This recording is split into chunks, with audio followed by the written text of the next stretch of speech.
Mistake number 8. मग कोणती चूक आहे की शेवटी रिव्हिजन न करणं. आता रिव्हिजन म्हणजे आता पेपर लिहिताना सर कुठं रिव्हिजन करणार आहात? सिंपल आहे. मीच तुम्हाला सांगितलं होतं सुरुवातीलाच की तुम्हाला मिनिमम 15 मिनटं काय करायचे आहेत, पेपर चेक करण्यासाठी, रिचेक करण्यासाठी राखीव ठेवायचे आहेत, ते वाचवायचे आहेत. तर काय करणार आहात तिथं, या 15 मिनटामध्ये तुमची कुठे स्पेलिंग मिस्टेक तर झाली नाही आहे, कुठे काना मात्रा किंवा एखादा लेटर लिहायचं तर राहून नाही गेलं आहे, किंवा एखादा पॉईंट तर लिहायचं राहून नाही गेला आहे, हे तुम्हाला ऑब्झर्व करायचं आहे. आणि यावर उपाय काय, शेवटची 10-15 मिनटं ही आपण व्यवस्थितपणे मॅनेज करून पूर्ण पेपर लिहून, लक्षात ठेवा पेपर पूर्ण लिहायचा आहे आणि शेवटची 10-15 मिनटं तुम्हाला मॅनेज करायची आहे. आणि ती मॅनेज केल्यानंतर फक्त पेपर तपासणीसाठीच ठेवायचं आहे. आता मॅनेज म्हणजे आपल्याला एक्स्ट्रा वेळ कोणी देणार नाही, ऑलरेडी बोर्ड देतं आहे तुम्हाला. आता मी 10वीच्या पेपरच्या बाबतीत बघतो आहे, तर त्यांचा पेपर साधारणतः 11 वाजता हातात येतो आहे आणि 3 तासाचा पेपर असेल तर 2 वाजून 10 मिनिटांनी कलेक्ट केला जातो आहे. म्हणजे ऑलरेडी तुम्हाला 10 मिनटं बोर्डाकडनं एक्स्ट्रा येत आहेत. तर त्याचं नीट विज्युलायझेशन करायचं आहे.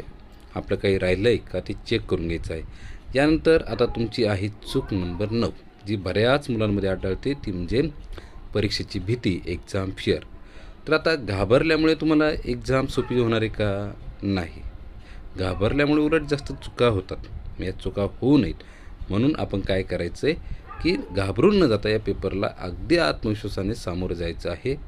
आता दुसरी गोष्ट, घाबरल्यामुळे काय होतं की जी सोपी येणं तुमची उत्तरे असतात, जी तुम्हाला सहज येतात, तीही चुकतात विद्यार्थी मित्रांनो. त्यामुळे इथे काळजी घ्यायची आहे की घाबरून न जाता पेपर लिहायचा आहे आपल्याला.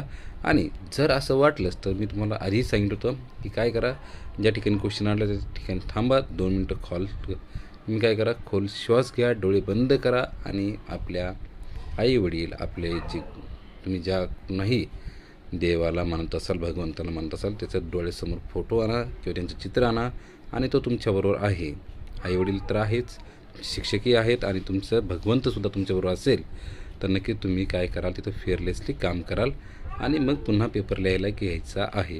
तर आता ही शेवटची जी आहे मिस्टेक नंबर 10 काय आहे, प्रेझेंटेशनवर लक्ष न देणे. काही मुलं पेपर खूप लिहितात, खूप मोठे मोठे उत्तर लिहितात, पण पॉईंट वाईज लिहिलं, स्टेप वाईज लिहिलं तर तुमचे उत्तरांना व्यवस्थितपणे तिथं इंडिकेट करा. आणि सगळ्यात महत्त्वाचं, जर तुम्हाला काही वाटलं की एखाद्या उत्तरामध्ये तुमचा जो महत्त्वाचा पॉईंट्स आहे त्याच्याखाली अंडरलाईन करू शकता. त्यामुळे पेपर चेक करणार आहे त्यांचं लक्ष तुम्ही अंडरलाईन केलेल्या पार्ट्सकडे जाऊ शकतं आणि ते जर महत्त्वाचं असेल तर ते तुम्हाला त्याचे मार्क्स देऊ शकतात. म्हणजे तुमची इथं जी होणारी चूक आहे ती सुद्धा तिथं टाळली जाईल आणि तुमच्या पेपरकडे त्यांचं अटेन्शन खेचलं जातं. आता हे सगळं झाल्यानंतर विद्यार्थी मित्रांनो, आपल्या पुढचं आहे तर विद्यार्थ्यांनो, बोर्ड एक्झाममध्ये यश फक्त अभ्यासावर नाही तर प्रेझेंटेशन, प्लॅनिंग आणि कॉन्फिडन्स यावर अवलंबून असतं. जर तुम्ही या 10 टुका